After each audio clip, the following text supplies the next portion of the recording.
আপনারা জানেন যে গত 2014 সালের 20 তারিখে আমার ছোটবাজন বড় ভাই শহীদ আলহাজ তারিক মোহাম্মদ সাইফুল ইসলামকে সাইফুল ইসলাম ক্রসফায়ারের নামে তাকে হত্যা করা হয়। সেই হত্যার আমরা এতদিন বিচার প্রত্যাশী ছিলাম, কিন্তু বিচার পাই নাই। এই 5 তারিখের গণবিস্ফোরণে এবং গণবিক্ষোভের মুখে এই ফ্যাসিবাদী সরকারের পতনের পরে আমরা বিভিন্ন তথ্য উপাত্ত সংগ্রহ করে আমরা আদালতে দ্বারস্থ হয়েছি, আদালতে দরখাস্ত দিয়েছি। আদালত আমাদের দরখাস্ত দেখে মঞ্জুর করেছেন, সরাসরি এফআইআরের নির্দেশ দিয়েছেন। এখানে আমি চাইব যে এখানে যে কয়জনকে আসামি করা হয়েছে সকলের যেন দৃষ্টান্তমূলক শাস্তি হয় এবং এটা একটি যেন উদাহরণ হয়ে থাকে। বাংলাদেশের বুকে যেন আর কোনো মায়ের বুক যেন এইভাবে খালি না হয়। আমার মতো, আমার বাবা মায়ের মতো এবং তার স্ত্রী সন্তানদের মতো যেন কাউকে আর এই বাংলায় যেন কাঁদতে না হয়। এই জন্য আজকে আমি এখানে কোর্টের দ্বারস্থ হয়েছি। সাথে আরও একটি ঘটনা আপনারা জানেন, 2013 সালের 28শে ফেব্রুয়ারি আল্লামা দিলওয়ার হোসেন সাঈদী সাহেবের রায় কেন্দ্রিক মেহেরপুর জেলা আওয়ামী লীগের কিছু কতিপয় নেতাকর্মীরা আমাদের বাড়িঘর ভাঙচুর এবং অগ্নিসংযোগ করে আমাদের ব্যাপক ক্ষতি সাধন করে। সেই মামলাটিও আজকে আমরা এতদিন ন্যায় বিচার পাইনি বা আমরা আদালতে আসতে পারিনি বিভিন্ন হুমকি দামকি এইসবের কারণে। যাক, আজকে আদালত আমার সেই দরখাস্তটি শুনেছেন এবং দরখাস্তটি সরাসরি এজাহারের নির্দেশ দিয়েছেন।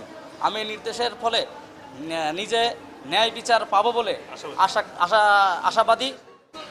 মেহেরপুরে খুব আলোচিত একটা ঘটনা, আমাদের তরুণ নেতা, আমাদের খুব কাছের মানুষ, আমার প্রতিবেশী ছোট ভাই তারিককে আপনারা জানেন। সেই সময় তার নামে কোনো মামলা মোকদ্দমা কোনো কিছু না থাকা সত্ত্বেও কেবলমাত্র কিছু রাজনীতিবিদদের, বিরোধী দলীয় রাজনীতিবিদদের প্রত্যক্ষ প্ররোচনায় এবং তাদের উৎসাহের কারণে প্রশাসন সেই সমস্ত নেতৃবৃন্দকে সন্তুষ্ট করার জন্য তারেকের মতন একটা তরুণ উদীয়মান নেতাকে নৃশংসভাবে গুলি করে হত্যা করেছে।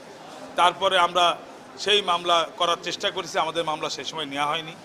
আমরা তাদের বিরুদ্ধে আজকে বিজ্ঞ আদালতে এই বর্তমান প্রেক্ষাপটে আমরা মনে করি যে আমরা ন্যায় বিচার পাওয়ার একটা সুযোগ সৃষ্টি হয়েছে, যে কারণে তৎকালীন যে সমস্ত অফিসার, পুলিশ কর্মকর্তা এবং যাদের ইন্ধনে এই সমস্ত পুলিশের কর্মকর্তারা এই হত্যাকাণ্ড ঘটেছে তাদের সকলের বিরুদ্ধে আমরা মাননীয় আদালতে মামলা দায়ের করেছি। বিজ্ঞ আদালত সন্তুষ্ট হয়ে এটা এফআইআরের জন্য নির্দেশ দিয়েছেন। আমরা বিশ্বাস করি যে এখান থেকে আমরা ইনশাআল্লাহ আমরা ন্যায় বিচার পাবো। সর্বমোট 19 জন পুলিশ কর্মকর্তা সহ পাবলিক বোধহয় 4 জন, মোট 19 জন। বিচারটা এটা আমরা এফআইআরের জন্য গেল, এখন তদন্তকারী কর্মকর্তা তদন্ত করবে, মামলা সংক্রান্ত ম্যাটেরিয়াল জোগাড় করবে, সাক্ষী রেডি করবে, তারপরে আইনের স্বাভাবিক প্রসেস অনুসারে বিচার আসবে। তো জোরের কিছু এটা নিয়ম অনুসারেই হবে। আর একটা মামলা করেছি আমরা, সেটা আপনারা সকলেই জানেন যে আমাদের সমীর হাজী সাহেবের সাবেক উপজেলা চেয়ারম্যান মেয়রের নির্বাচিত প্রতিনিধি জনপ্রতিনিধি তার বাসাতে তার একটা নিজের বাড়ির নিচের তলে একটা সাইকেলের অনেক বড় দোকান ছিল, মোটরসাইকেল সাইকেলের শোরুম ছিল। সেই দোকানটাও একদিন রাতের বেলায় আওয়ামী সন্ত্রাসীরা একবারে প্রকাশ্যে মানে সন্ধ্যের পরপরই সেটাতে আগুন দেয় এবং টোটাল বাড়িটা দোকানটা ভেঙে চুরমার করে ফেলে এবং আগুনে পুরাটা দোকান ভস্মীভূত হয়ে যায়। সেই বিষয়ে আমরা তৎকালীন সময় মামলা করার চেষ্টা করেছি, কিন্তু আমরা মামলা করতে ব্যর্থ হয়েছি। এখন আবার আজকে সেই মামলাটা আমরা দায়ের করেছি। এই মামলায় সর্বমোট 23 জন আসামিকে আমরা নাম উল্লেখ করে আমরা মামলাটা দায়ের